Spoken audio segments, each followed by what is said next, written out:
Hello and welcome to NoCB, a grand strategy podcast. This is for the week of the 16th of February, 2022. I believe this is episode 103. Yeah, I think so, yeah. I am Len, I am your host, and we are joined today by our friends Lambert. Hello there. Should we all say 104 just in case so we can fix it in post? Sure, yeah. Let's give me more work to do. Honestly, that's exactly what I need. 104. Right now. Welcome to episode 105. Welcome to episode 106. Cover all the bases. You know, one of those is right. Let's get to like 100. Yeah, this is when it's episode 102. We honestly record like 6 or 7 of these in a row. They just send us the dev diaries ahead of time. And then we re-air them. For you too. Yeah, exactly. That was Loris. And we also have our friend the Demon Prince joining us this week because we are going to be talking a lot about Total War Warhammer 3 a little bit later in the show, which is good timing because we are in kind of like a dev diary drought at the moment. Yeah. There's not a lot going on the dev diary front.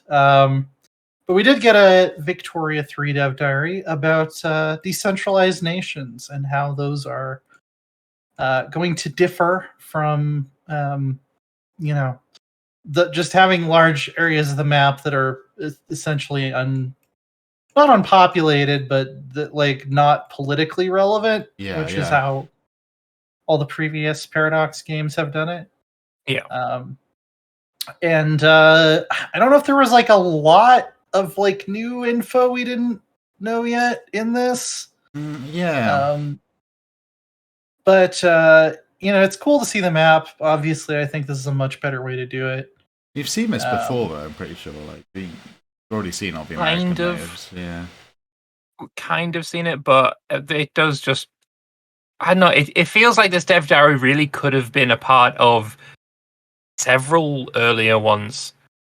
Because there isn't a whole lot new. It's just, oh yeah, by the way, this thing that you already know, and that is that you're going to have decentralized nations that you can't play as. They're in the game, and here's a screenshot of various places that have these decentralized nations in. Yep. Though I will point out, and I got to do it as a Brit. There's a mistake in this dev diary because they state that colonizable places had people living in them. It makes a blanket statement about it. I would like to point out that the Falklands were uninhabited when the British colonized it. Yeah. I wonder how they are going to handle places that were just completely empty, because there were a couple of them. Yeah, I mean, like most of the French territory is just Sahara Desert, but people moved through but didn't live in it. True, yeah. Other than the oases, yeah. Yeah, there's oasis towns. Yeah, there's vast areas of Sahara that are uninhabitable. The South Georgia Islands and a couple of other isolated islands that were colonized during this time frame that didn't have anyone there at the time. I suppose it just depends on how population's calculated, right? So if each little little square has to have a population, then that wouldn't make sense because it'd be just like vast swathes of Sahara with just one person living in it, but one person. I don't think that's necessary. I mean, the game has got pops and population is modeled, so it's not like EU4 where it's like, oh, well, there's fucking 0 people living here. We're just gonna have to give it a 1-1-1 development. That's not necessary, right? They're going to be like level, yeah. It's like this is an area, and if there are 0 pops living there, we'll just put 0 pops living there. Mm-hmm. That's not going to be an issue. Yeah. And I guess you just don't have tension as a thing if you do that. Yeah. So that would make sense. The other interesting thing is... Oh, go ahead. I was going to say, the places that were legitimately, like, no one living there are generally islands, because humans are really good at moving around over land. Like, we're actually really good at it. But islands, those are the only places really that have nobody living there. And, apart from those Polynesians, tension... They're amazing. Yeah. But then they did stop They went mad for a while, but then they stopped. Yeah. But the way that you colonize is, you set up your outpost and then it slowly grows over time, and it is that growing over time into the rest of the state that is causing the tension. If you're on an island, you create the outpost. Where's it going to grow into? The fucking sea? No, you're not going to have an issue with that. Yeah. So I mean, the tension mechanic, I just don't think is going to come into effect with any islands, really. Yeah. Particularly islands that didn't have any agricultural potential, I think, were not. There wasn't really any reason to go there before a certain point. But yeah, the other thing I thought was really interesting is they showed kind of like an early mock-up of what North America was going to look like, and then what it looks like now, which they have explained the reason for this change, and the reason that they've excluded a couple of the major tribal groups is that there's no way currently to keep like Canada from colonizing way down into the US, or the US colonizing way up into Canada, when that line was already kind of fixed by treaty. A treaty that obviously didn't really care who was living there at the time. Which all treaties were like in this current age. And there's stuff like the weird like string of blue between the Arapaho and the Utes that didn't really exist, but I think it's just there to make sure Mexico can't like colonize into the upper Great Plains. So obviously it's not perfect. That's something I hope that they find a way to fix later down the line, because obviously the Shoshone, who you can see in the mock-up but they're not in the final version, were pretty important. The Ojibwe and the Council of Three Fires up to the upper Great Lakes, very, very interesting group of people. That's who, I mean, obviously I'm as white can be, but supposedly sometime way back my ancestors were some of the early settlers of Michigan, and they apparently intermarried with some people from the Ojibwe, so I like to learn about them. So one thing I will say about this, and I'm going to come across really bad here, but fuck it. All right. This map, from a game playing perspective, from a gamer's perspective, completely justifies American imperialism, because that is some fucking border gore right there. Well, I mean, like, these are societies that didn't really like have a concept of borders. Like, they're like, what do you mean border? What are you talking about? So I guess it's EU4 kind of does a okay job of modeling it now, where it's like, yeah, this is kind of our area here, but we don't like put up guards to make sure you can't come in here or whatever. Can't have border gore if you don't have borders. There you go. Right. Thanks, Doug. See, that's the perfect way to eliminate border gore forever. Yeah. I'm glad they have the Utes in there. I live on Ute land today, so that's. Oh, is that why it's called Utah? I didn't even think about that. Oh wow.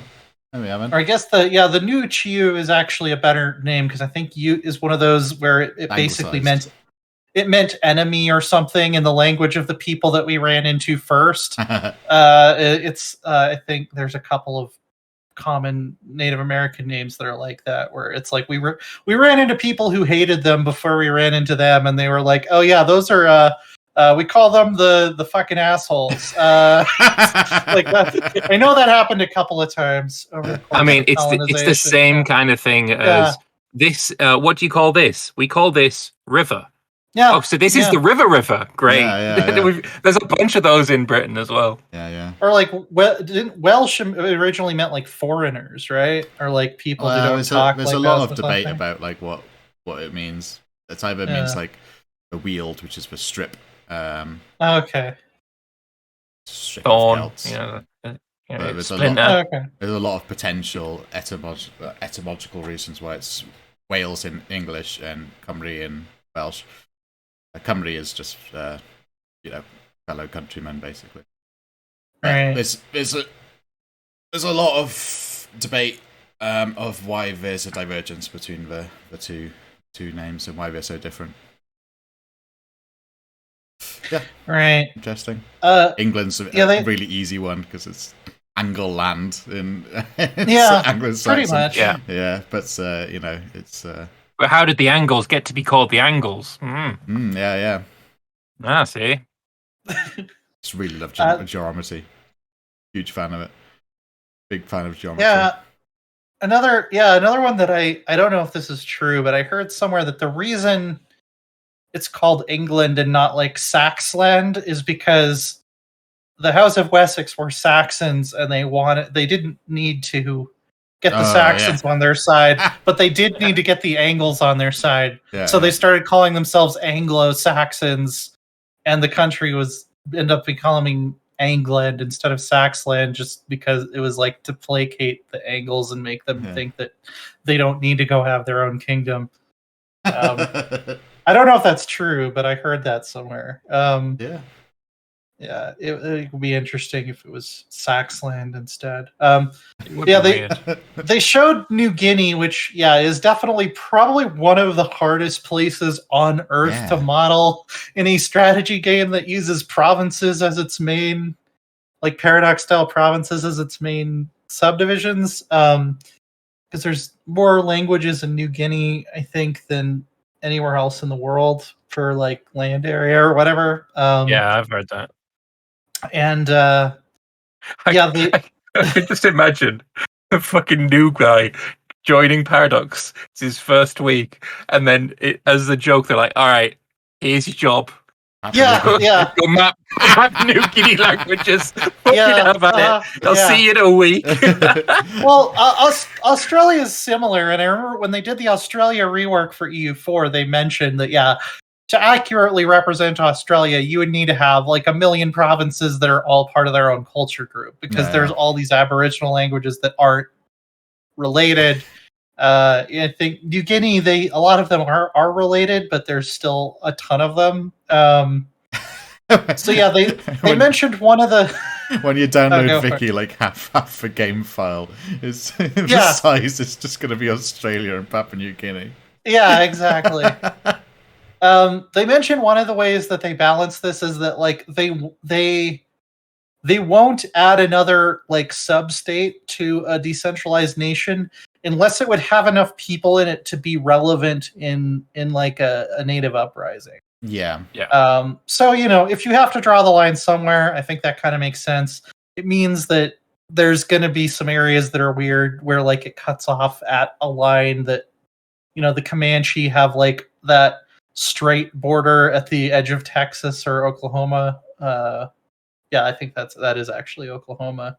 Because they might have had like 400 people in a band on the other side of that border, but if it wouldn't allow them to raise a regiment in an uprising, they don't include it, which kind of makes sense, I guess. Yeah. I'm a little bit more interested in how we interact with the imperialist powers than anything, to be honest. Right. Yeah. I hope that that like European powers don't get involved in like joining a native uprising. That would be pretty silly. So hopefully it's can do.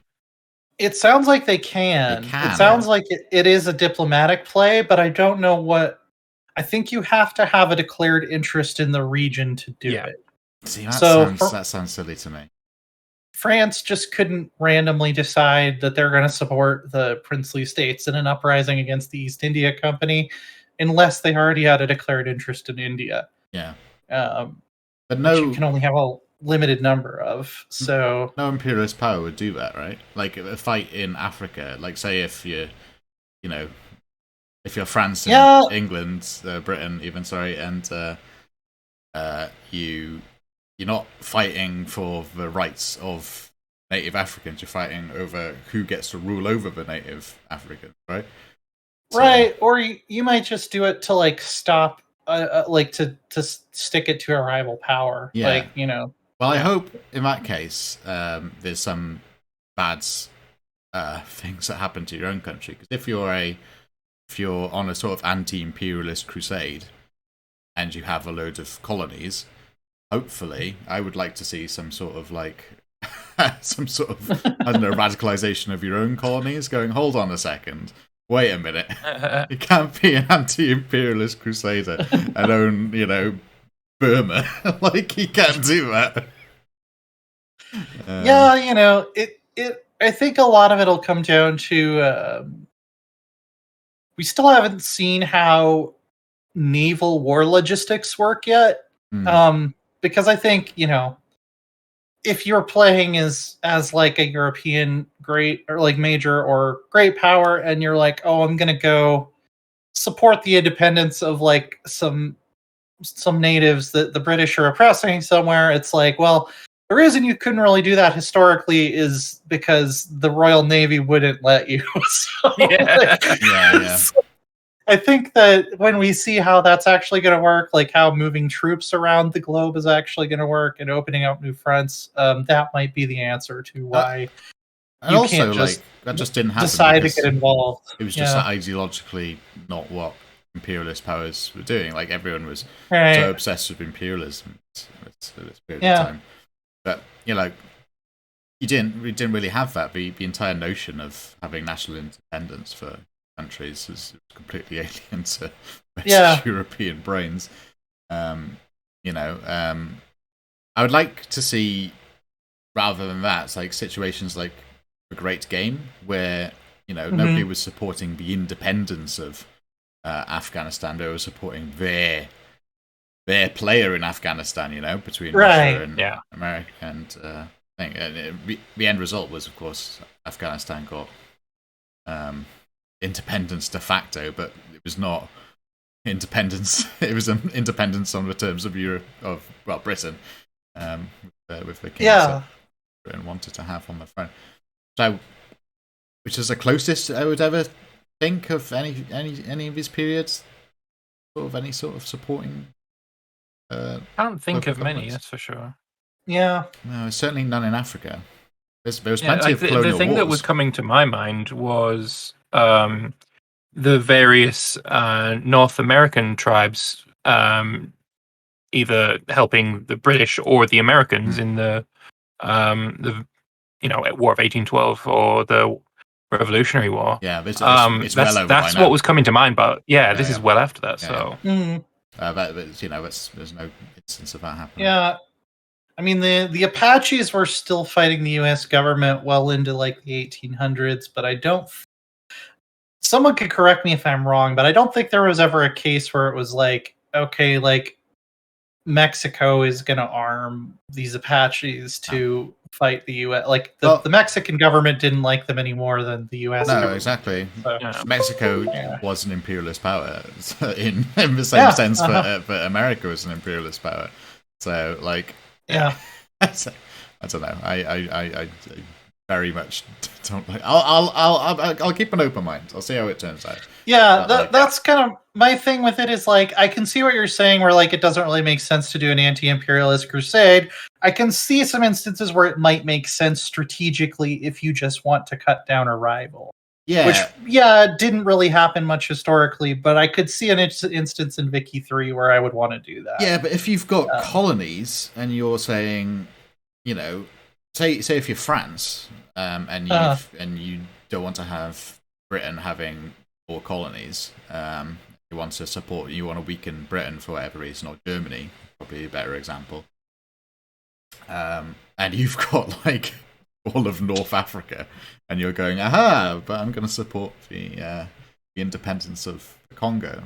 Well, the Algerians are going to be like, surely it should have some sort of effect on independent movements in your own colony if you're are going supporting the. I think it would be much more likely that, like, what am I going to get out of it? Like, maybe I'm going to get their colony or something instead. Yeah, exactly. Which is how it works, right? Yeah. Because it's like. So.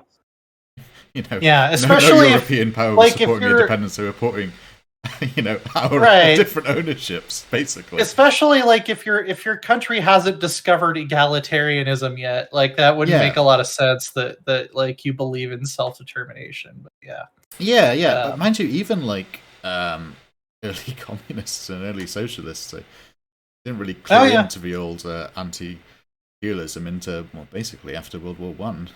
Yeah, a lot of modern day socialists are not exactly anti-imperialism in their character. That's true. Yeah. People forget, like even post-war, like we had probably the most left-wing government we've ever had under Clement Attlee. We were fighting wars to maintain control over Singapore and putting down not to get too political, but the modern welfare state is still built on being able to exploit low wages in third world countries, basically. True, we also got a Twitter teaser about what might happen if you don't properly exploit low wages in other countries. Which is, they actually are distinguishing between being in default and being bankrupt, which I don't think has been a thing in previous Paradox games. They don't show us what the actual penalties for being in default are, but bankruptcy takes half your prestige and increases your loan interest rate by 25% for 10 years, which is pretty bad. Not as bad as being bankrupt in EU4, I don't think. Yeah, I mean, in EU4, it wipes out every building you've made for the past 5 years, which shit. Yeah. So I'd have to see what the penalties for being in default are, because maybe that's worse. But I mean, and prestige is like, that's what determines your rank as a great power. So -50% prestige is pretty penalizing for literally a tenth of the game. Right. Like it's 10% of the game. Yeah, I think remember 10 years in Victoria 3 is the same number of ticks as like 40 years in EU4. Yeah. So that's a long time. Very much not something to be like, oh, that doesn't look so bad. Like I've seen a few replies to this tweet. Well, oh, that doesn't look too penalizing. It's like it's 10% of the game that you're only gaining half of what you should for being to determine your rank in the world. That's huge. That's actually huge. I mean, that's basically how Spain stopped being a great power, isn't it? Like, too much gold coming in. They had a lot of inflation. The government was completely ill-equipped to deal with it, and it was like, I don't know, fuck it, done, don't know, gone. Yeah, everything went to shit. Yeah. As the US didn't help, but I was certainly in like the camp of this doesn't seem too bad, but I didn't even think about that. But the timescale is completely different from what I was thinking. Yeah, I'm still on EU4 brain. So it's pretty bad. I think a lot of us will be clicking this button at some point as we try to figure out how the economy works. You just need to be an economist. I'll see if I can get my degree in economics before this game comes out. Well, I imagine it would be after like some sort of debilitating war, or that's what happened historically, right? So that's not many people know that like Britain didn't pay America back for World War I, just defaulted on that debt to America. Not many people know that. It's hushed under the rug for the special relationship, but like it's it's whatever. Yeah, whatever. Don't care. Paid more than enough for World War II, so it's okay. Yeah, exactly. After the Americans basically took all of our gold reserves and everything, it's just completely stripped the country. Yeah. I think the Americans are pretty happy just to go. We'll call World War I fine, but we own you after World War II. Yeah. Of all the good guys in World War II, America was the most bad good guy. So lest I be accused of skipping Stellaris again, there was a small diary that it's mostly just beta patch notes. It's nothing we haven't heard before. But also the dev clash is happening, so you should check that out. Yeah. I don't know if either of you seen it. I haven't been able to catch it. Yeah, I have not yet. Our friend Alfrey, who has been a long time supporter of the show, is playing in it.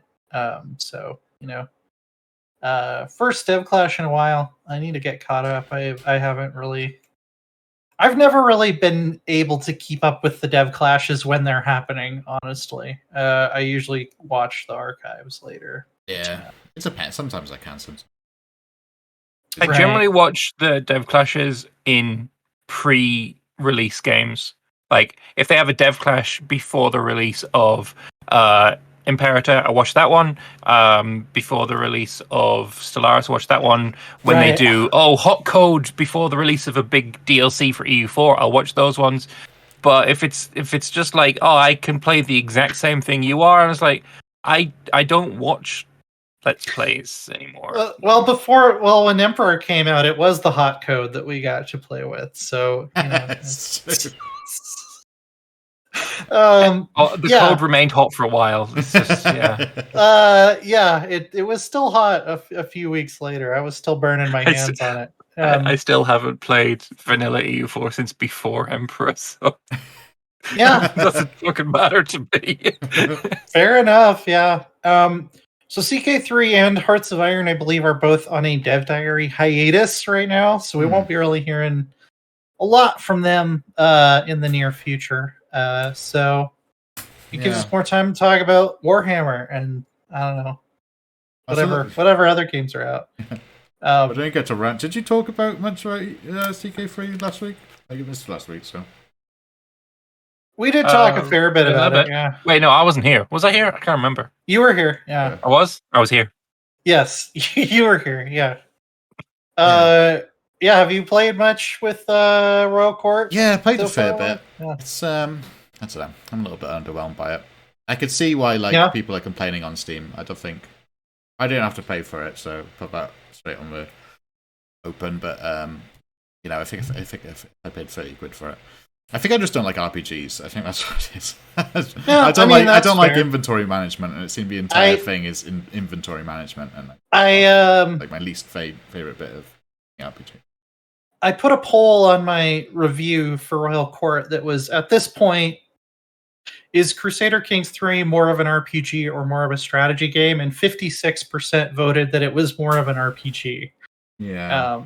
So if you don't like RPGs, I could see why you're not a huge fan of the direction it's taking. Because I actually agree that I think it is more. It's both. It's not one or the other, but I think it is more of an RPG than it is a strategy game. You get more out of the game. You get more enjoyment out of the game if you play it with RPG in mind. If you are a pure strategy, you're not going to find it as enjoyable as if you play it as an RPG. Yeah, I mean, I like the theoretical direction. I love roleplay stuff. I just don't like a lot of RPG mechanics, and inventory management is certainly one of them. And I feel like the massive glut of items, which were stat boosts, percentage increases, felt like I was playing more of a World of Warcraft spreadsheet rather than like a in depth. You know what I mean? I got a feeling where I was like trying to sort of min max for a raid rather than trying to like. I see. Trying to like sort of. Yeah, well, and there is some of it that's like silly. There is some of it that's silly. Like you'll get a spear that reduces your retreat losses by 10%. Like I'm riding at the back and swinging my spear. Yeah. me personally. To keep the enemy from being able to chase down my troops. Which that kind of stuff is a little bit gamey, or like the idea that my heavy infantry fight better because I have really good armor. So like I can see that argument. For me, like being my two favorite genres are strategy and RPG, kind of leads to Crusader Kings is my favorite series of all time. Makes sense. Yeah. So you can see where you come with that. Yeah. But yeah, did you have any other thoughts? Have you played any interesting starts? No. Yeah, really. But William the Conqueror is almost impossible to have. Good. I've heard they made Godwinson like godlike. Yeah. Should be. You just it's always it's historically accurate. Man was immortal. He Achilles. Listen, he had the whole Achilles heel thing. Eyeball. for Godwinson. If you showed up in my camp and started killing me before I even had time to put my pants on, you'd probably beat me too. That's true. Exactly. It's like if the war went historically, it's all this bullshit, right? About just fight fucking honorably. Don't do this fucking feigned retreat crap. If you're gonna fight me, fucking fight me. Don't run away and then turn around. That's bullshit. He attacked, William's a bastard. He attacked the Norwegian camp when they weren't even ready to fight yet. So that's I don't know. Yeah, I mean, Hard Rider's meh, but I don't know if that holds up in court. Godwinson, I'm talking about Hastings here. Yeah, but not Stamford Bridge. Yeah, okay. Well, that's kind of cherry picking, but look, all I'm saying is, in 1066, we should have had a Harold. I ain't judgmental, right? I'll take either Harold. All right. Harold is just better than William. We both agree that either of the Heralds would have been better than William. Exactly. Whether it was Harold or Harold doesn't matter. Exactly. I pronounce them the same, so it doesn't fucking matter to me. I don't even pronounce the H. Right. Well, yeah. So CK3 might be a while before we get any more substantial news on that. I wouldn't expect another DLC this year, honestly. Some people have asked me that. It's like, I think CK3 is going to be more like Hoi 4, where we get roughly one DLC a year, or like a DLC every 11 months or something like that. Yeah. There's a lot more art that goes into it, for one thing. Yeah. So, yeah. We also wanted to take a look at something a little new this week, though. It's called Grey Eminence, and it is a new grand strategy game being made by some Paradox modders, including some of the M&T guys. Yeah, it's not it needs to be stated. It's not like majority M&T modders. I think there's about 4 of the M&T team that are on it. The lead dev, as far as I'm aware, is not. But I think the link there is being made because there are some of the M&T team working on it, and it has the same starting date and it has population. So I can see where the confusion is, but it needs to be said it's not M&T the game. So don't be coming in with like, Magna Mundi vibes. It's not necessary. Yeah. Well, here, so their quote is that Grey Eminence is our answer to the question, how would you build a historical grand strategy game if you had a 100% bigger performance budget? They've said there's 2 orders of magnitude more data in this than there are in the current crop of Paradox games. Here is where I sit with it, and I think we can get more into the details. This, to me, looks like, and I know these are experienced modders, I trust that at least on some level they know what they're doing, but this is not just someone on the forums saying, hey, wouldn't it be cool if we could figure out how to use Unity to make whatever. Yeah. This to me is a lot like somebody coming to me and saying, I'm going to get on that sled. I strapped some rocket engines to the sled, and I'm going to go off of this ramp and do a backflip and wingsuit down the canyon and land and do a backflip while eating a piece of pie. I don't think it's impossible. And I think it would be fucking rad. I think it would be so fucking rad if you can actually pull that off. But we'll see. Like, I'm not going to take it for granted that you actually can do that. So I'm not such a fucking visual, though. I'm not an undue amount of skeptical. I'm not an undue amount of cynical. I'm just being realistic. I am not taking for granted that this will actually work. I would absolutely love it if it would, but I have seen some videos of people on YouTube who are like, this sounds so amazing. This is going to be the greatest video game that has ever, and I'm like, calm down, because we don't even know if it's going to come out yet. We don't. So just set your expectations realistically. I've been hurt before. I mean, we're all old enough to remember like all the WoW killers that came out through like right. stuff, right? Yeah. Right. What I will say about it is, first of all, I'm a mod on their Discord, so I'm a little bit maybe biased. Fair enough.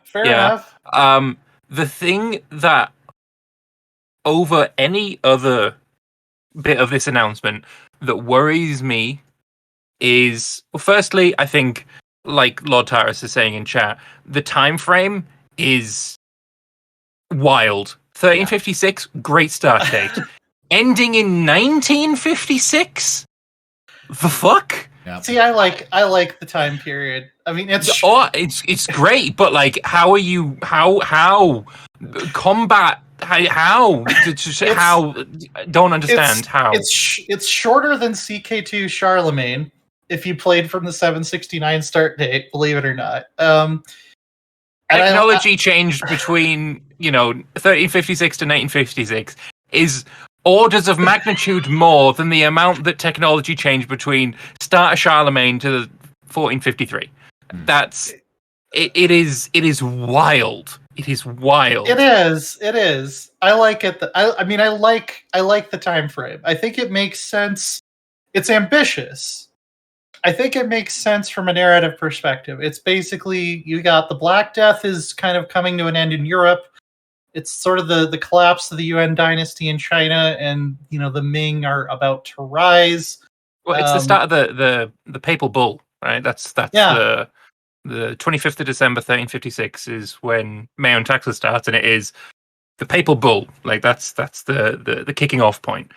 But to 1956, and it runs up basically to, I guess you could say, sort of the start of mutually assured destruction, which is the point at which conflict between major powers becomes not really a thing anymore. I mean, you could simulate proxy wars and things like that after 1956, but like, I think there's a reason the Road to 56 mod for Hoi 4 ends there, because it's kind of like, there's this window where we could have maybe had like limited nuclear warfare, but it's very, very short. I like that's only the first thing that is like worrying me. The second thing is in the first dev diary towards the end. They say they're announcing Grey Eminence now. This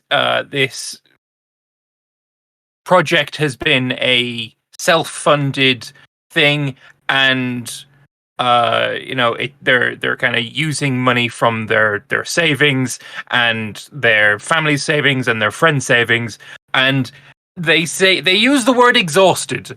So like, it's I don't. That's worrying, right?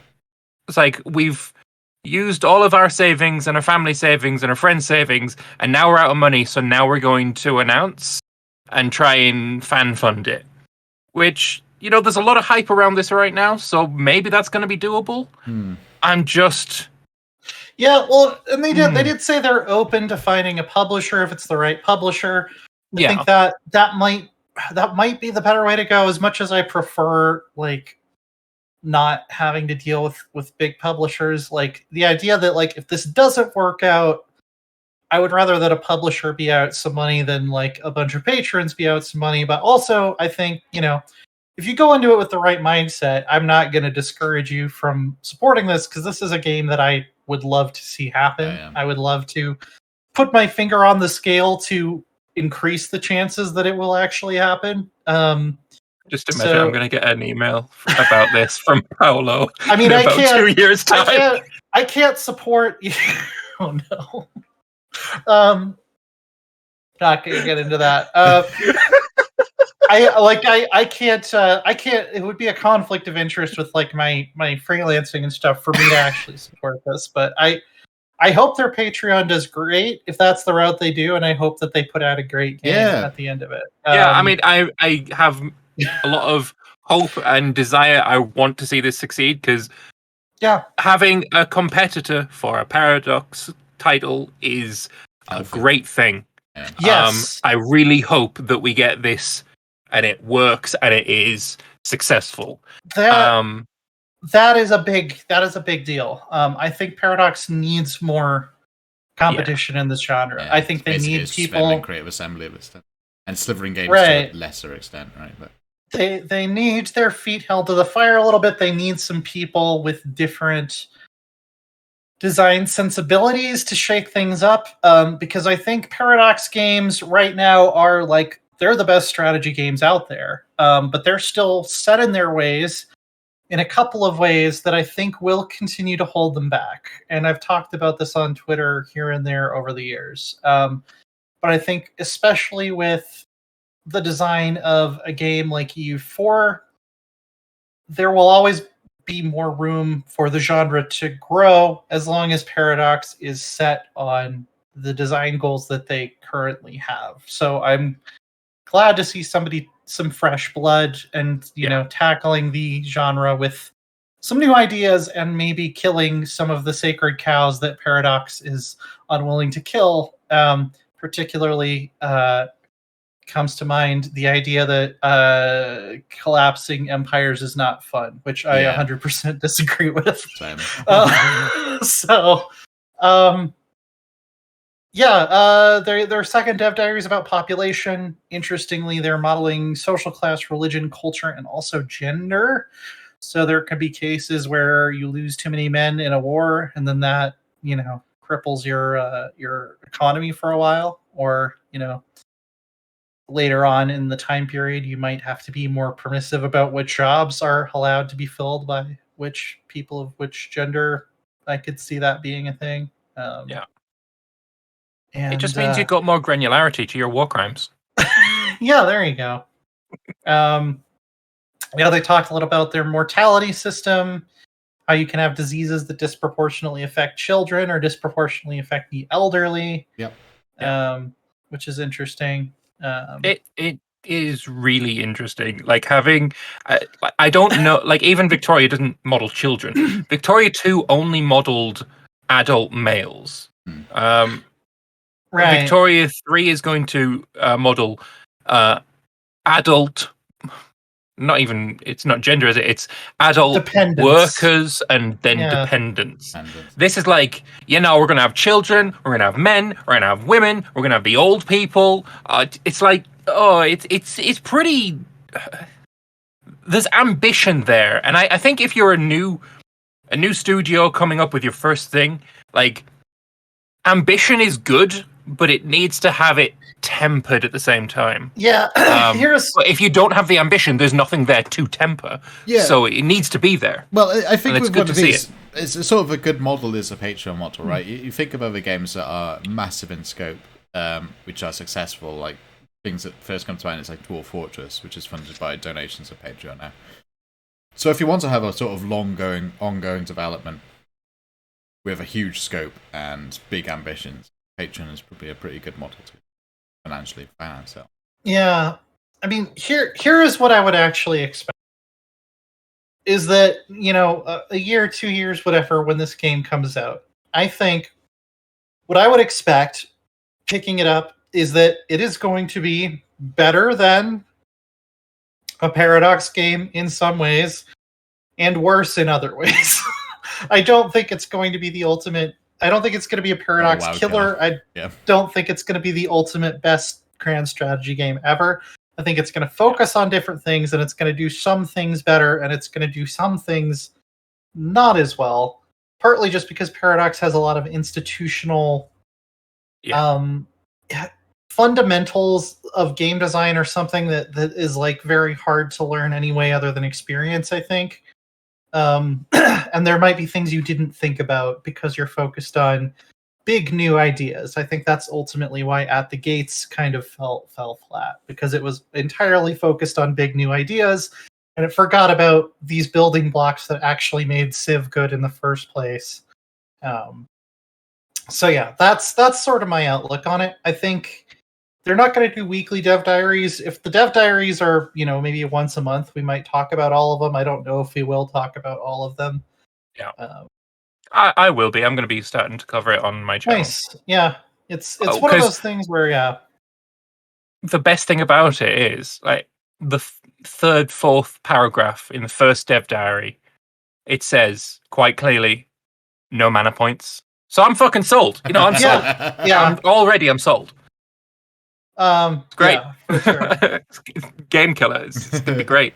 Yeah. I guess my hope and my message to the devs would be like, I hope it's not just super data focused. I hope that there's still like some flavor in there.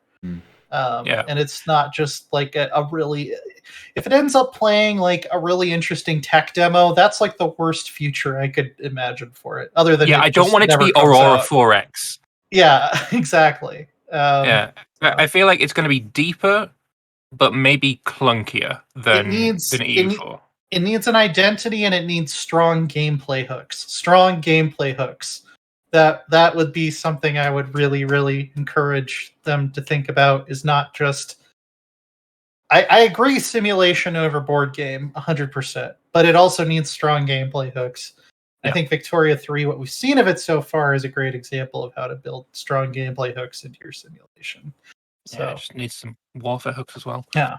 Because I don't just want to watch a map change. Like I don't want to just sit there and watch a map, watch people get old and stuff like that. So I quite like that, if I'm brutally honest. I feel like I've come off overly negative about this. It's not that. I feel like it's balanced. I think it's pretty balanced take on it. We haven't seen enough yet to convince me that this is as good as a lot of people seem to be already decided that it's going to be, and I want to caution those people because I've had my heart broken before. Yeah, that's the thing. I see people get excited about games like this, and it's like, I feel just old and decrepit, but at the same time, it's like, look at these kids, they're filled with youthful, not had their souls ground down by years of disappointment. Anytime I see a YouTuber who's just going off about like, this looks so amazing, I'm so excited about this feature, and it's going to be so great, I'm just like, you poor sweet summer child. So it's like, that was me about EverQuest Next for like 4 years, and it never came out because they said they were going to do a rocket jump off of a ramp and wingsuit and do a backflip while eating a piece of cake, and it turned out that they couldn't do that. It wasn't possible. So there's loads of stuff like that, like loads of it's just like, we're going to have a super amazing economy system, you have to transport goods, we got to completely simulate the world perfectly. Fucking never did, and every single time we made an okay Minecraft clone and then canceled it. Let's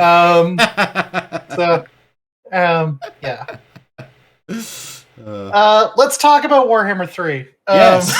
So you two have played it. I haven't had a chance yet. I'm look. Are you jealous? Twist my dude around. Jealous. Nice.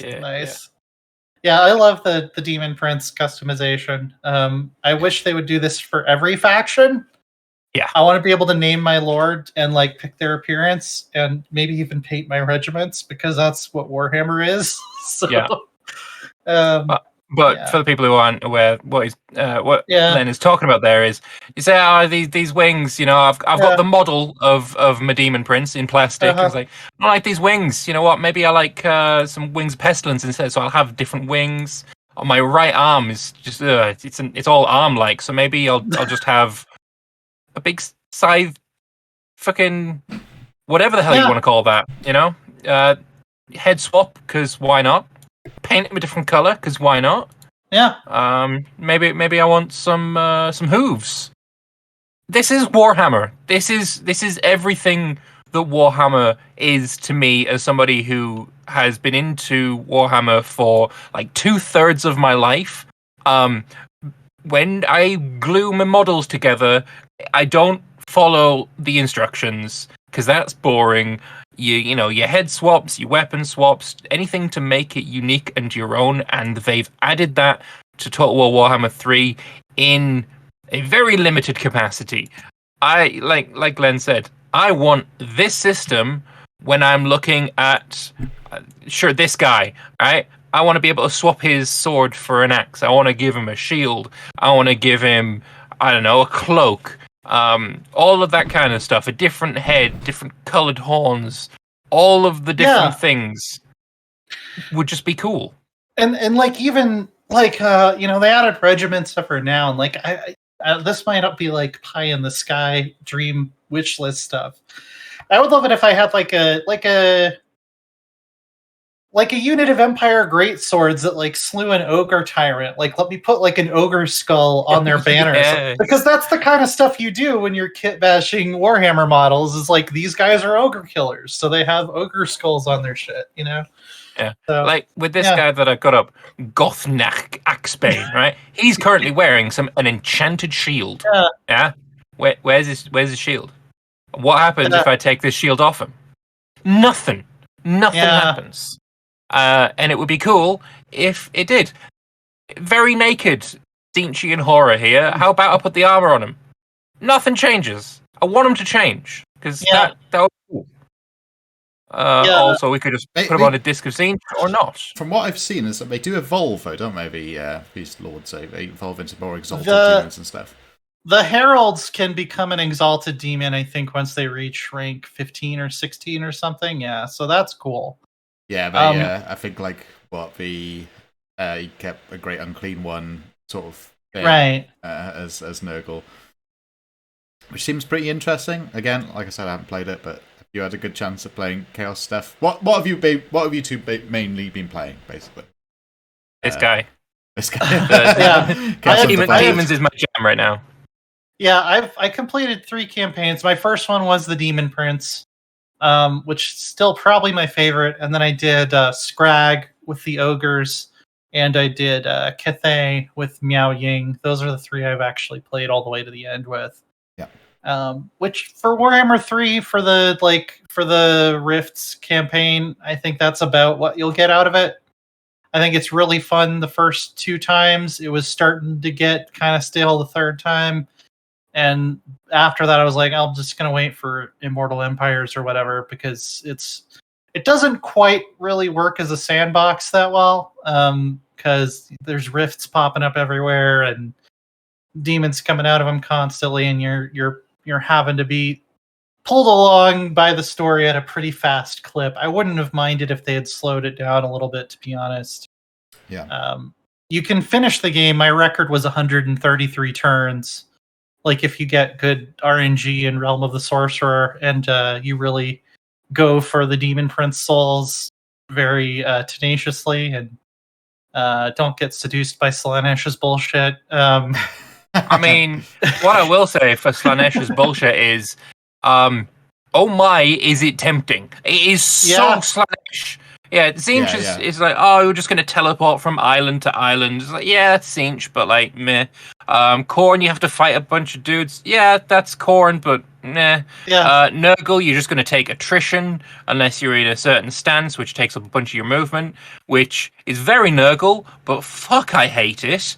But then Slanesh, the deeper you go, the more tempting the rewards that Slanesh will give you, giving you like tens of thousands of gold or favors or currency and a bunch of magic items.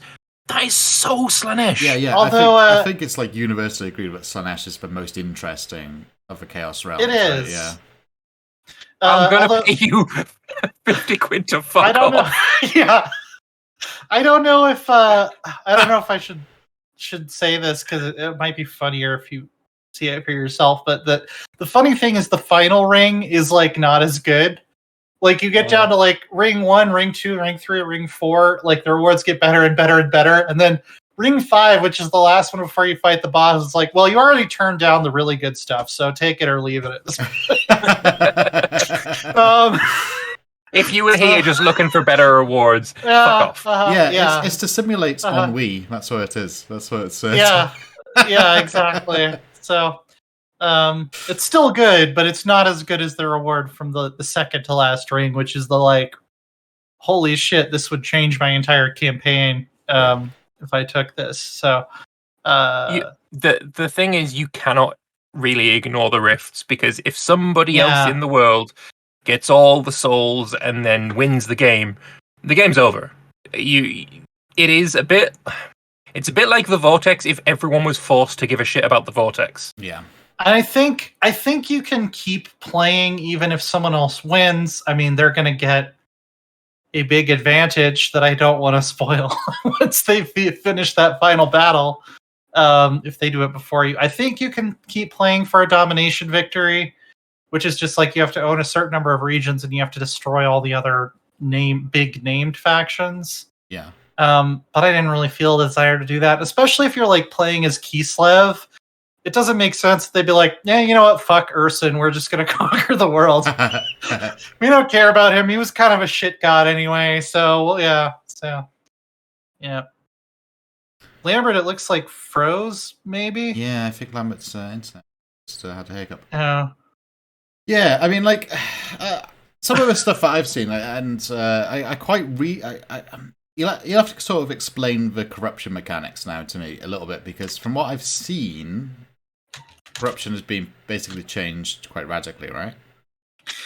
Yeah, so there's multiple different kinds for each god, and there's also Chaos Undivided as its own form of corruption now. So I think that makes like 7 total if you add in Vampire and Skaven. Yeah. And the 5 flavors of chaos, and you can have multiple types of corruption in a province. I forget what the threshold is. There's a certain threshold for each corruption type that will activate attrition for people who are not of your whatever chaos or Skaven or vampires. But then also they can give bonuses, like if you have max Khorne corruption in a region, I think all demon units get like extra melee attack or something like that. Yeah, and the thing I found most interesting, before it was calculated as an average, right? So it was like, say if province had 6 untainted influence and 4 chaos influence, then it would average out at 60-40 corruption, right? And from what I've seen now, it seems like you can get 100 chaos corruption even if there's some influence against you. Is that right?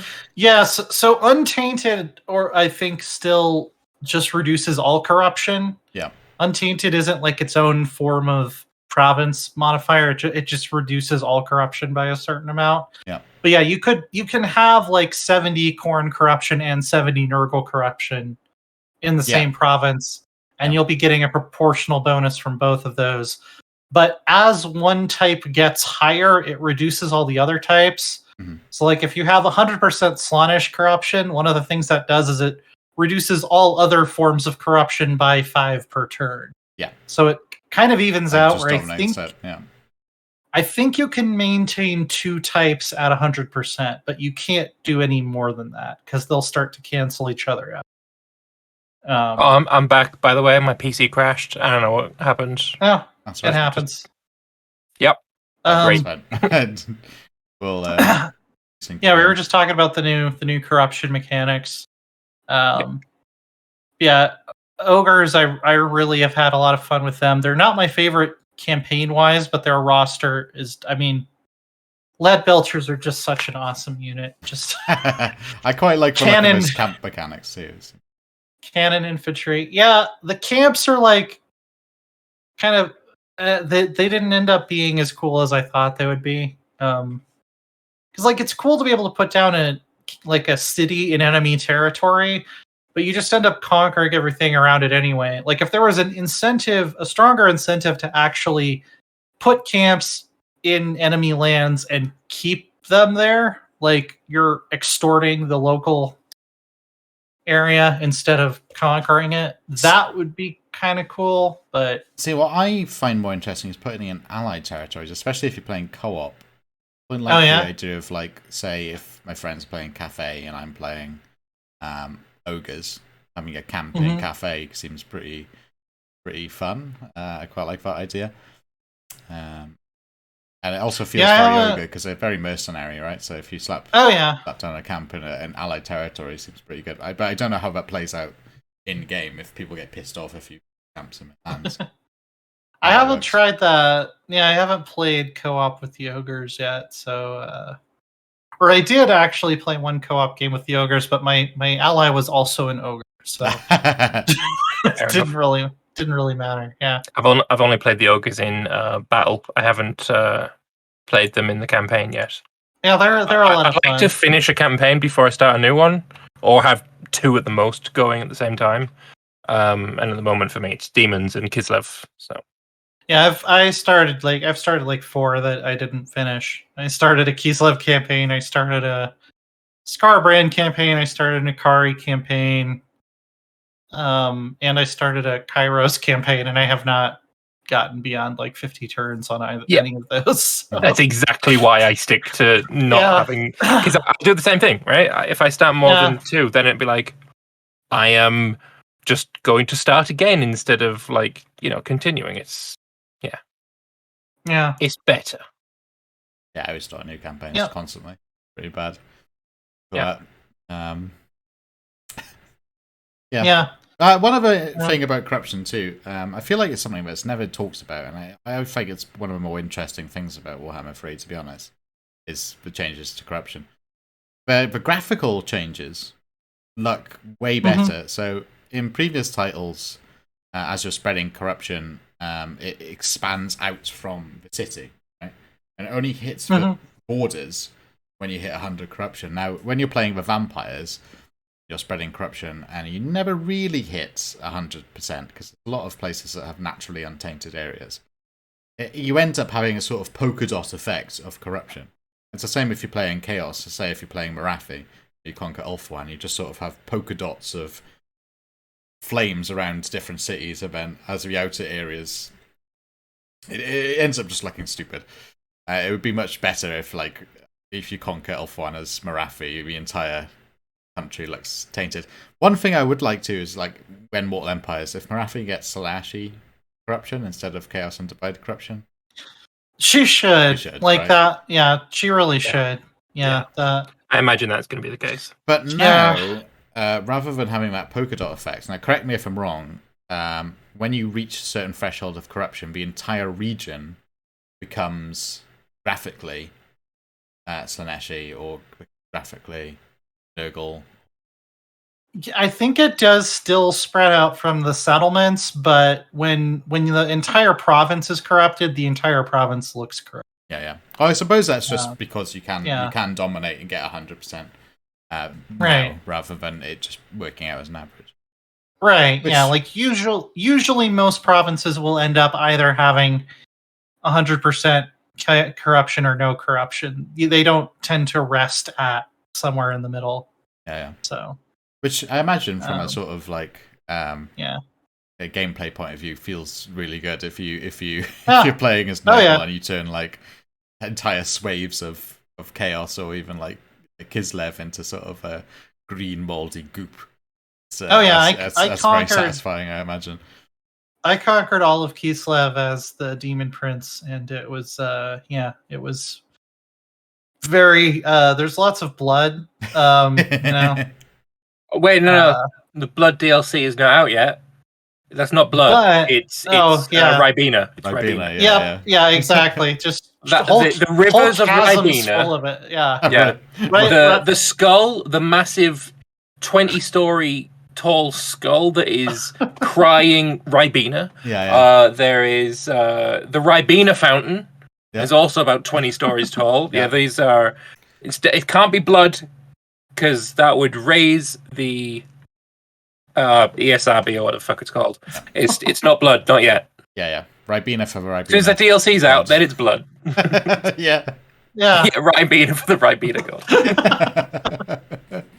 Fantastic. Yeah. I was quite shocked how for the ESRB rating, I've seen some of the events for Slaanesh and the voiceovers for Slaanesh too. Quite explicit. So I thought they were going to really tame it down, but they've done a pretty good job. No. One of the attacks for the Great Unclean One is he turns around, spreads his ass cheeks, and projectile shites on an army. Yeah, I've seen that. Yeah, Nurgle is as disgusting as it should be. It's absolutely foul. There is a good reason why Nurgle is my least favorite faction. There's one of the random demon names that can pop up for Slaaneshi heroes is Vulvatrix. Yep, no, I had that one. It's great. Yeah, they didn't really pull any punches here. Yeah. So what is the rating? Because I think it's still M in the US. Which is I don't know. What is in Peggy? I don't know what that is in Peggy. It should be on the main trailer, right at the end. But yeah, I mean, talking about Slaanesh and Peggy, I was picturing something else. But, yeah, that's an oof right there. Yeah.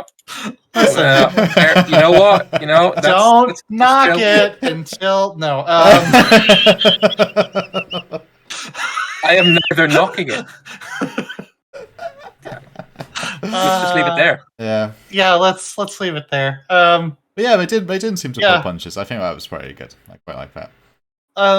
I actually can't see their Ursula rating on their trailer, so I don't know. Yeah. I just wonder if we're going to get like a nudity pack in the same way that we're going to get like a blood pack. I would actually, because Games Workshop is moving away from that with the models. So I would love that though if there was. Well, the thing is, free the demon nipple.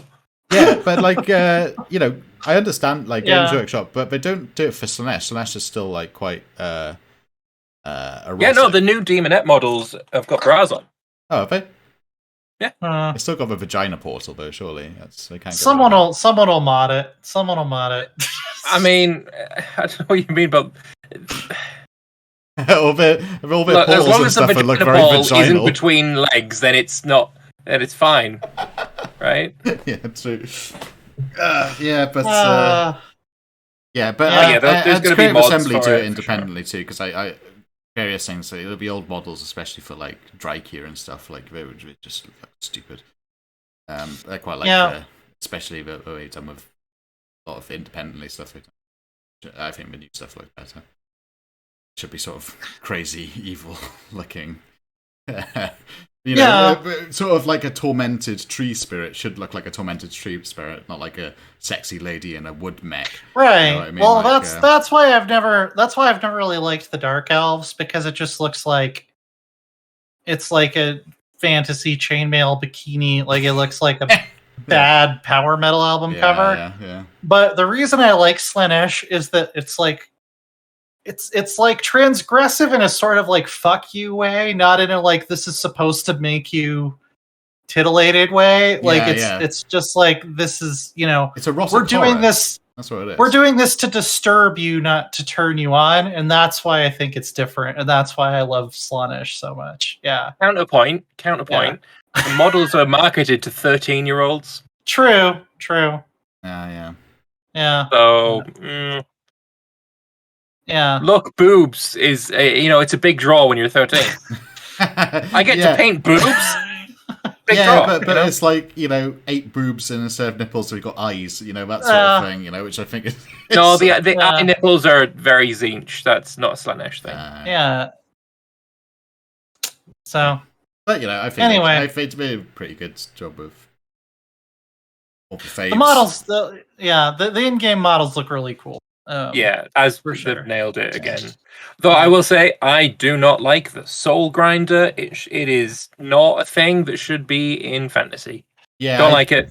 I've never liked it. It is literally a defiler. It is 35k I think is when they were first made. Like they weren't in 30k, and they're in 40k. So somewhere between them, they were invented. It is not a fantasy model. It is.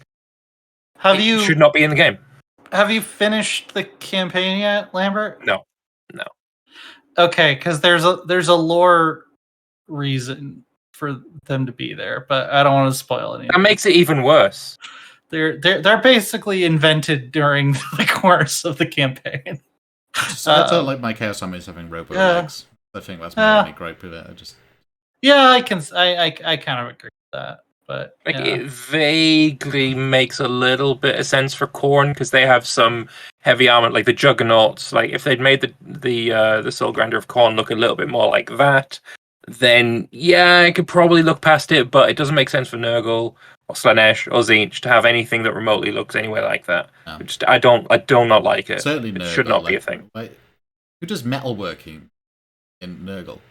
No. Yeah, and the Defiler I keep going. The Yeah. soul grinder legs don't look corrosive and corroded and rusty and stuff. Exactly. Which it's so out of place, and I hate it. You don't get a Nurgle blacksmith or a Nurgle engineer. That's No. That's a good point, actually. Where do they get their pots and pans to make all their... there's going to be a Nurgle pot maker, right? A cauldron maker. Oh yeah. I mean, they could use the Winds of Magic to make them. They buy them from the Chaos stores. yeah. Hobby Lobby. Yeah. Now that'll be acceptable at the Chaos stores. I mean, interesting to see how they do at Chaos stores. I wonder if they're going to have their own type of corruption, or if they're just going to be lumped in with Chaos Undivided. So my theory is that because basically the Demon Prince mechanics are like an upgraded version of the NoCB mechanics, right? Yeah. So I think that when the combined map comes out, all of the Chaos factions are going to have something akin to the favor system, where you either pick Undivided or you pick a Chaos God to worship. Yeah, that's my theory. That Warriors of Chaos, NoCB, Beastmen, they're all going to have something like that. Beastmen already kind of did, I think. Yeah, NoCB got a kind of. NoCB's like mechanics in Mortal Empires and in Warhammer 1 are basically like a baby version of what the Demon Prince ended up being. Yeah. So, like, because I would love it if I'm playing as the Warriors of Chaos, I could, unlock Chaos Warriors of Khorne if I dedicate to Khorne, or if I'm playing as the Beastmen and I go like full Khorne, I could unlock like Khorne Gores or Khorne Minotaurs that he has in Warhammer 3. Mm-hmm. So yeah, that's my prediction. I don't think they would give Chaos Dwarves their own form of corruption because they just worship chaos. I don't know. No, they worship their own thing. They worship. I think they've got their own god. Yeah, they do. It's like a giant. Oh, do they? Okay. Yeah. I'm not gonna. I'm also. The big cow that they worship. I've forgotten the name of it. Oh, Baal, is it? B-A-A-L? It's something off of it's a take on Baal for sure. Yeah. But I assumed that they were called Baal, maybe, or is it just like? Also, I want Vermin Lords now. Shuts, that's it. Yeah. I knew it's Hashut. Hashut, yeah. I knew it was something like Babylonian-ish. Yeah.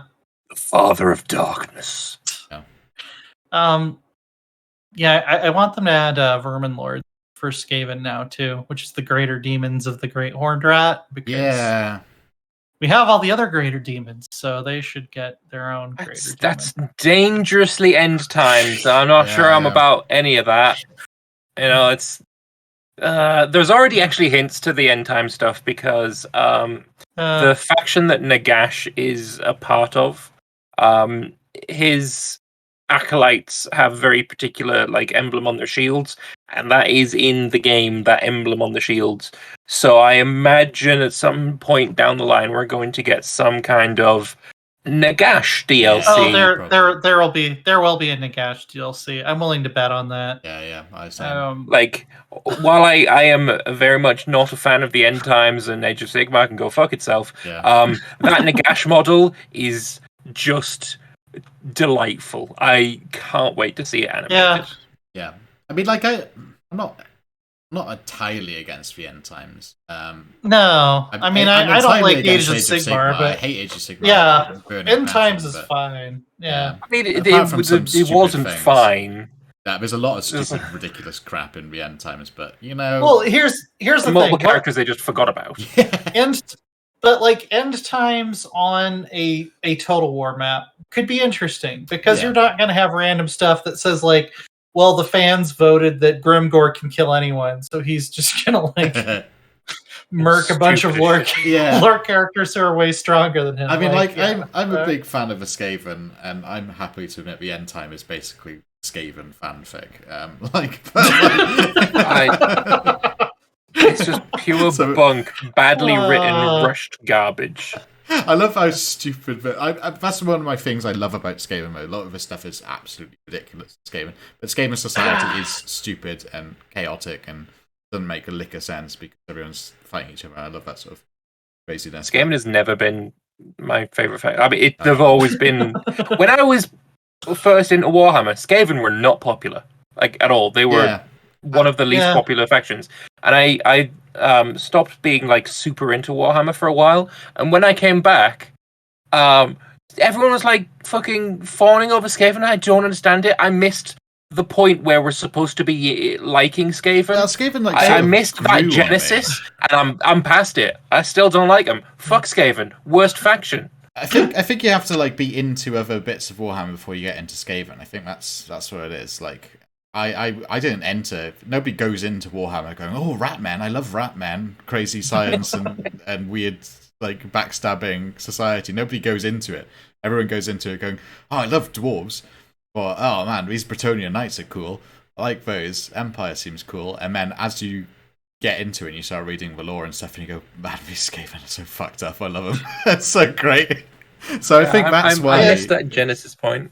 Lambert, I think it's also that they're just very memeable too, but and that is a good way to become popular online. Yeah. But yeah, Lambert, if you don't like Skaven, I need to send you the replay of me killing basically the entire population of Hell Pit in one battle by Tokyo drifting heavy Kislevites war sleds. Yes. Just through their lines over and over again. I like fighting Skaven because you can rack up the kills. Yeah.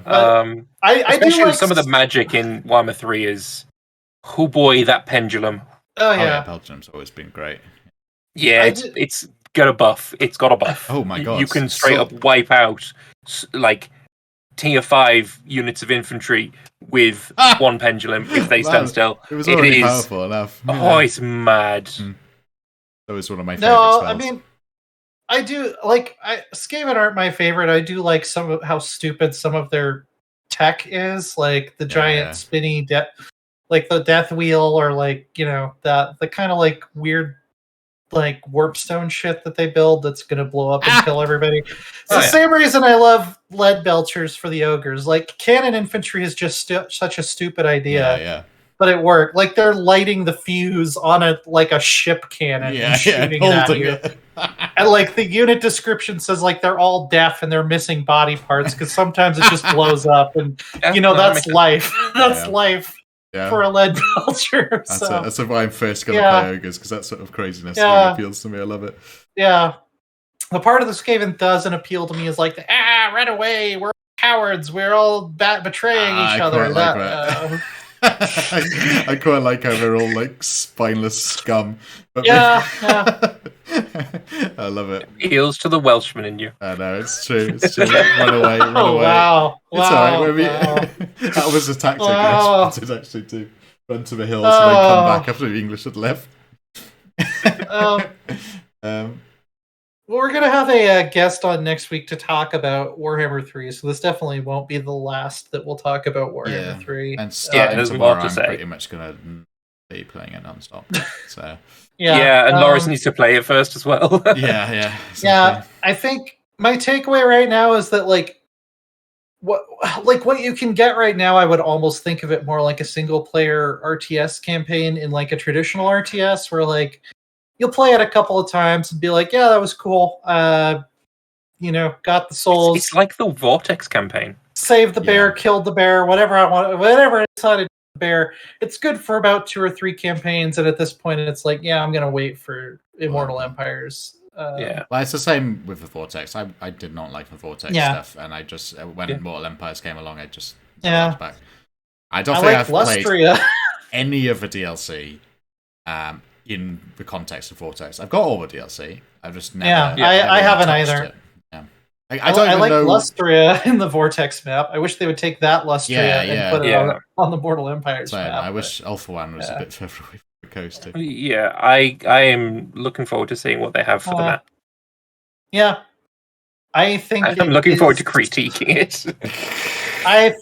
I think it's going to be, and again, this is just like what I was saying with Grey Eminence, where I have to set my expectations low because I've been hurt too many times before. I think it's going to be squished compared to Mortal Empires. I think like the Empire is going to be smaller. And I think it's just basically going to extend to the east. I don't think they're going to add any. I don't think they're going to add room for Koresh and Nippon. I don't think they're going to add more of Lustria. I don't think they're going to add more of the Southlands. If anything, they might add a little bit more of the Chaos Wastes. So there's a land strip along the top. Yeah. Because I do think they're going to do Hung and Kurgan as a faction DLC, and they need somewhere to put them eventually. I think you're mad if you think they're not going to add Nippon and Koresh. Absolutely mad. It is such an absolute guarantee that it's going to happen. The fucking money that can be made, like, you know, the big cynical takeaway doesn't always doesn't matter. The big cynical point for Warhammer 3 was, they're adding Grand Cathay in it, even though there's fuck all in the lore about what their models and shit is, right? Because China is a colossal market and massive amounts of money to be made. India's population is over 1 billion as well. You think they ain't going to add Ind? Come on, of course they are. I think the Indian market is not as big because there's not enough spending power. But it's growing. It's growing, yeah. But it's growing, and in a few years, it's going to be worth it. I think it would be fantastic. I want them to do it. I don't think they will do it. So I think the cynical take is that they're going to do it as well, though. That's the thing. Let's loop back here in 5 years and see. I don't know. Make it some kind of a challenge. Whichever of us is wrong has to do something humiliating. I really hope they have the Chaos Realms or something. I hope that, for example, you have a Chaos Invasion at the end, used as a sort of rift system, and you go into Chaos to end it. But I can't see that happening. That's just like a pie in the sky wish, basically. Yeah, I was thinking. I was talking on Reddit about how it'd be cool if the end game stuff was somewhat randomized. Like it's not always going to be Archaon. Like maybe like Tzeentch wins the great game, so Kairos is leading the end game Chaos Invasion. So it would be like a little bit different every time or something like that. Yeah. So I think it always kind of has to be an undivided champion, though, because all of the gods got to get behind it before it is a Chaos Invasion. Yeah, not if I'm playing as one of them and I kill. Yeah. If you're playing as one, sure, but if you're playing as the Empire, I think Archaon's a good bet. For standard one, the Dragon Ogre that I forgot the name of, it begins with a K, I think. I was gonna say Shaggoth, but that's a type of unit. That's not a guy. I don't know. Isn't it? That's the Nurgle guy. That's the Plague Father. Yeah. I can't remember his name, but like he's undivided. It could be. I don't know. Maybe they'll make Warriors of Chaos good. They're currently the worst faction that has not received an update. Like by far the worst faction. I think. Well, I think they're going to get folded into it.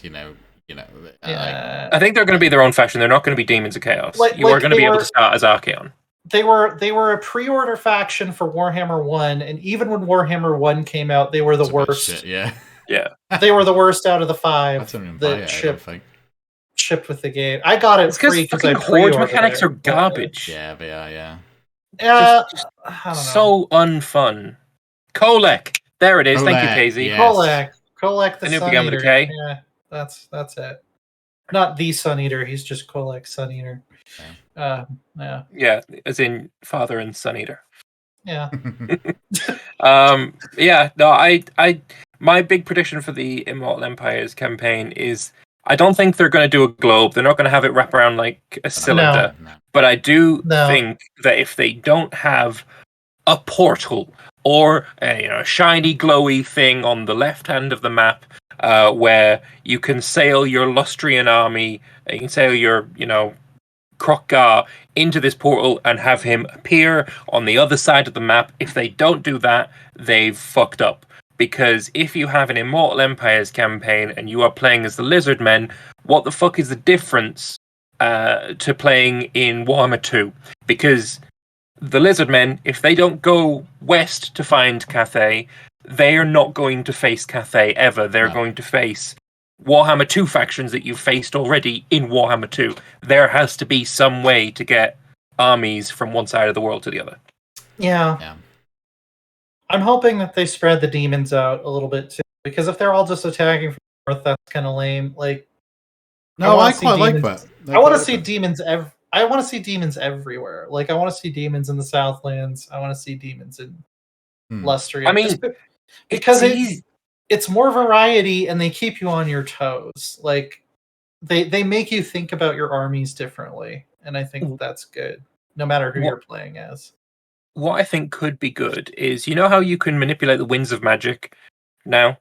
I think it would be really cool if the way that, if you're playing as demons, it's a different story, but if you're playing as Lustria, Dark Elves, High Elves, whatever, and you manipulate the winds too much, or there is too much of a concentration in one area, then a demon army can spawn from it. That would be cool. Portal.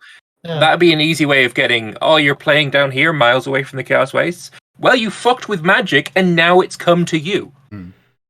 That would be cool. Yeah, I would like that.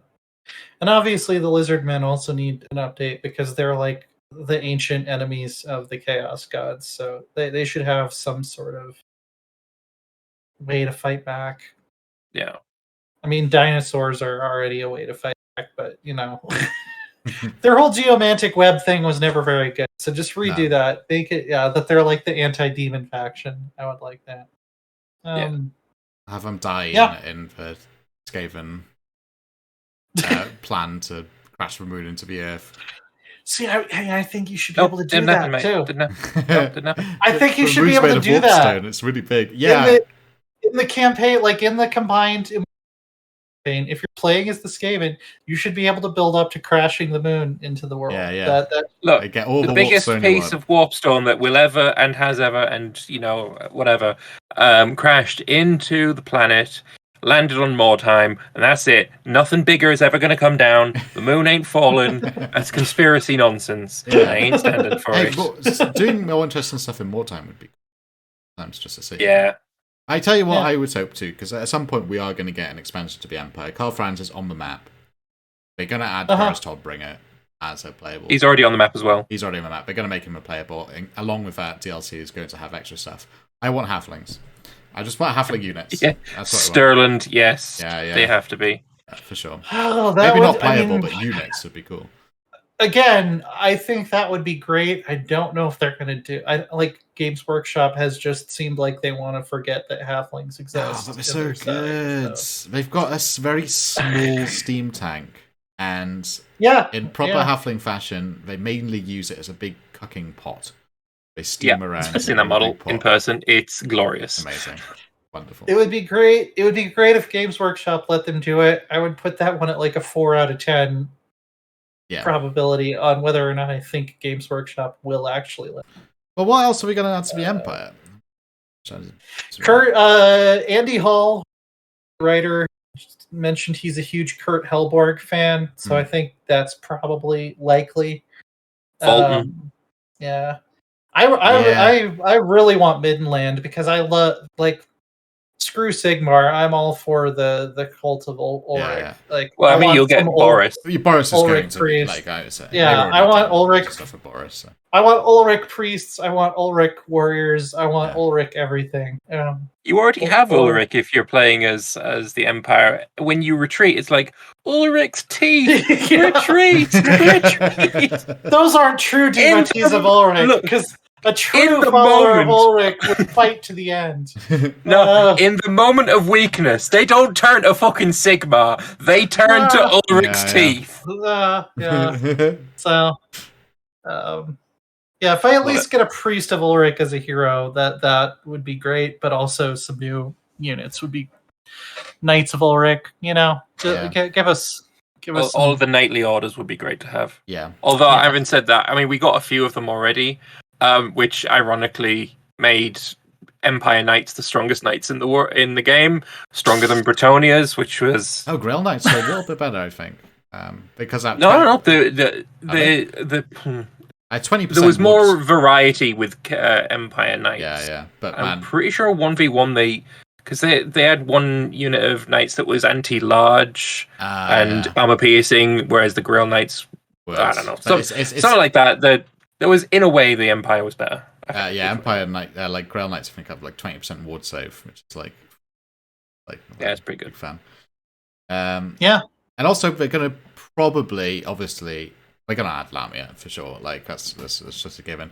So more units for vampire counts, but I'm just wondering this because a lot of these older factions have been really fleshed out and had a lot of.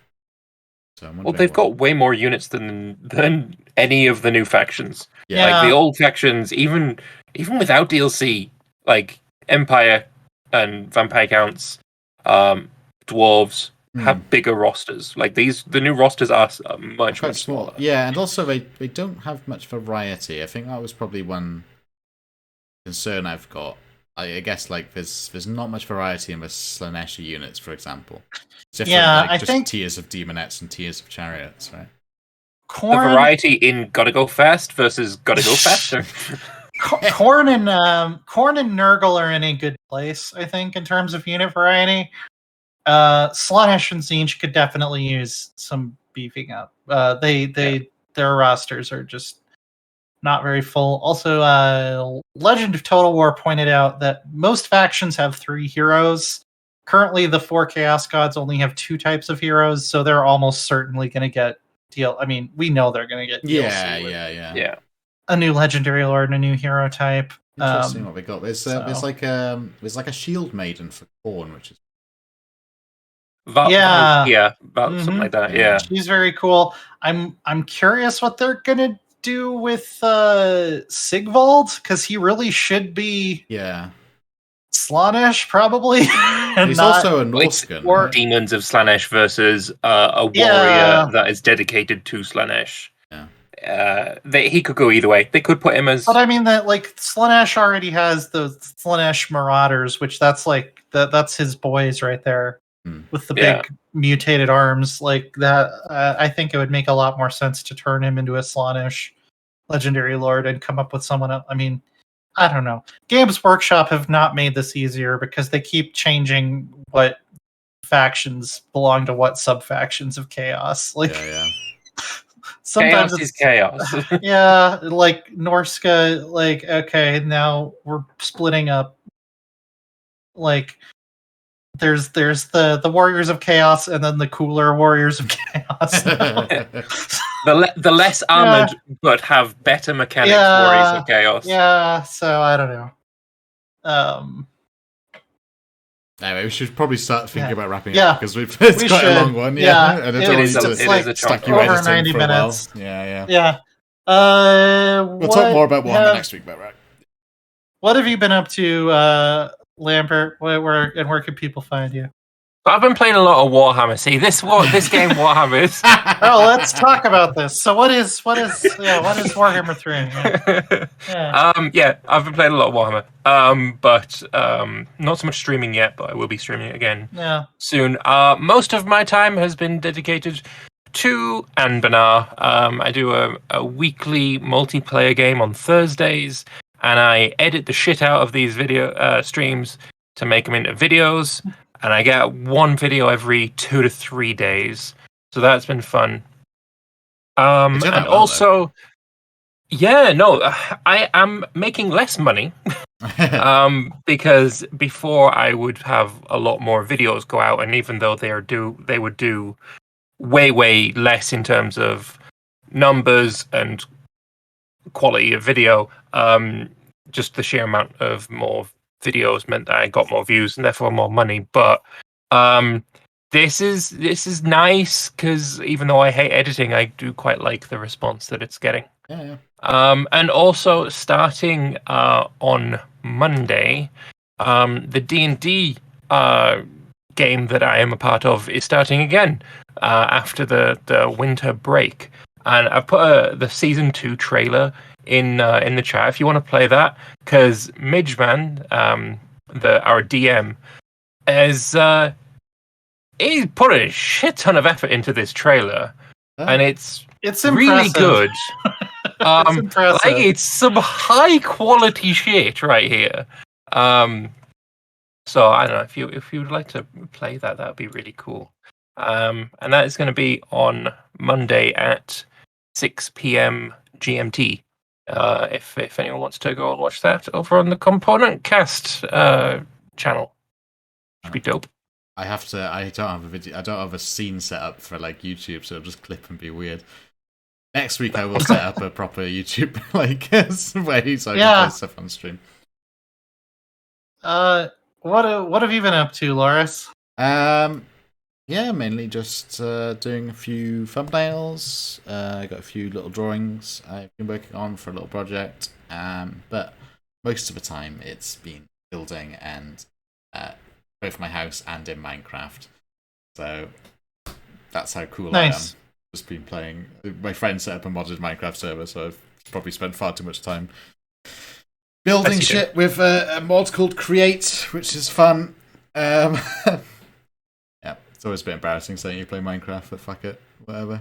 No, I play a lot of Minecraft. I kind of go through phases with it. Yeah, I'll play it a lot for like a few months, and I won't play it for a few months, but I still play. Yeah. Okay. Yeah. What's Minecraft? It's fun. It is. It's a hill I will die on. So I reviewed it's this game called Total War Warhammer 3. Please do tell us about it. It's the third it's based on the Warhammer property by Games Workshop, and it's the third in a series. It's pretty interesting. It's pretty cool. You can see that review on IGN.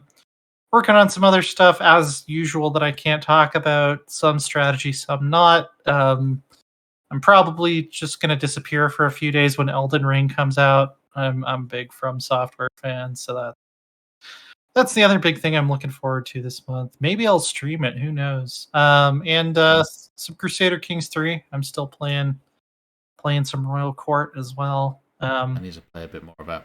Maybe I just haven't. Maybe that's a problem. Maybe. You can follow the podcast on like Spotify and iTunes and Twitch and YouTube and all those places. We have a Twitter. We have. I don't think we have a TikTok. No. Rose could probably set one up. Rose about that, yeah. I don't fuck with TikTok. I don't know what TikTok is. Yeah. We're too old for TikTok. Yeah. And so we'll be back next week with a special guest to do some. We'll definitely talk some more about Warhammer at that time. So if you like Warhammer, that's great. If you don't like Warhammer, it's give us like a month and we'll be back to Paradise. On to different things. Yeah. And then we'll start talking about the announced Immortal Empires campaign. Yeah. Exactly. And then we'll be back on Warhammer. You'll have a week break. Yeah. There'll be a window in there. All right. See you later, everybody. Bye-bye. Bye-bye.